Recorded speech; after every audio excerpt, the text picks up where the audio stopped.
ऐसा है अरविंद कल्याण के बगैर कुछ है ही नहीं। एक तरफा जहाँ भी देखें कमल का फूल, जहाँ भी देखें कमल का फूल, ऐसा ही कमल का फूल, ऐसा ही अरविंद कल्याण का चेहरा, दोनों बराबर है।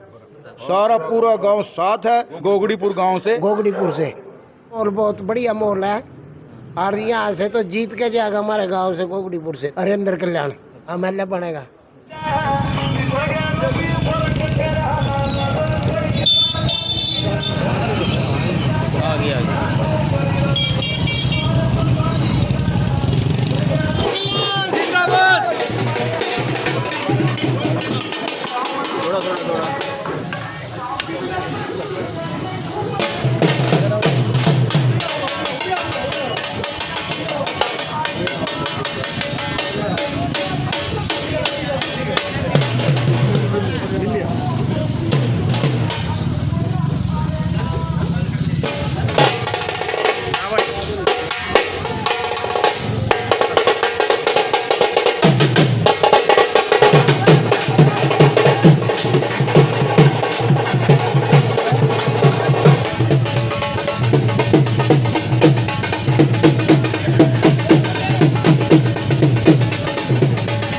पहले से भी अच्छे वोटों से जीतेंगे हमारे गांव पिंगली से। हमारे गांव में भी अच्छे काम किए हैं बीजेपी सरकार ने, पहले से बहुत ज़्यादा वोटों से जीतेंगे।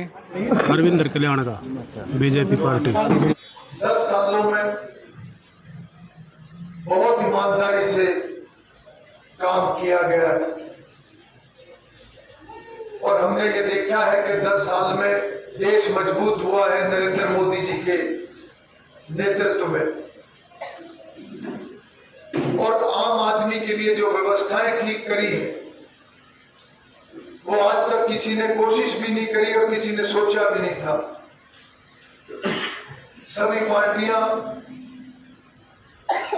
इलेक्शन के समय में नारे लगा के, जिनमें से ज्यादातर नारे झूठे निकलते थे, लोगों की वोट लेकर जाते थे और बाद में फिर सत्ता में आके अपने परिवारों को मजबूत करने का काम इन्होंने करा। और धीरे धीरे इतने बड़े बड़े घोटाले इन लोगों ने करे कि जिससे देश भी कमजोर हुआ, समाज भी कमजोर हुआ। इन्हीं की पार्टी के, जब इनकी पार्टी सेंटर में थी और राजीव गांधी जी प्रधानमंत्री थे, इन्हीं के उस नेता ने जो उस समय प्रधानमंत्री थे, उन्होंने ये बात कही थी कि सरकारी खजाने से 100 पैसे चलते हैं तो पब्लिक पे पहुंचते पहुंचते केवल 15 पैसे रह जाते हैं, 85 पैसे भ्रष्टाचार में खत्म हो जाते हैं। इन कांग्रेसियों को इस बात का जवाब देना चाहिए कि राजीव गांधी जी ने जो ये बयान दिया था, बहुत ही सच्चा सुच्चा बयान दिया था कि 100 में से 85 पैसे भ्रष्टाचार की भेंट चढ़ जाते हैं।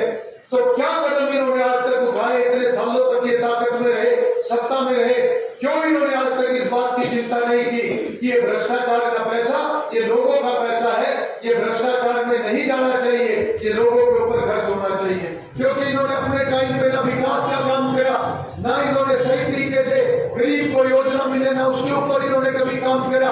आज अगर ये हमारे बीच में दोबारा चुनाव के अंदर आते हैं तो अगर इन्होंने अच्छे काम करे होते तो ये बताते हमने क्या काम करे थे।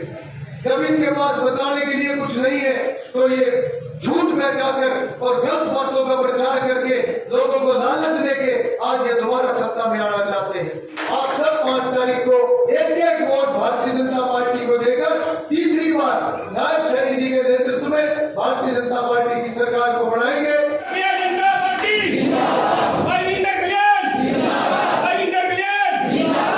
धन्यवाद। तारीख का इलेक्शन है, आप सबसे आशीर्वाद लेने के लिए आया था। मेरे बुजुर्ग और सब यहाँ पर बैठे हैं।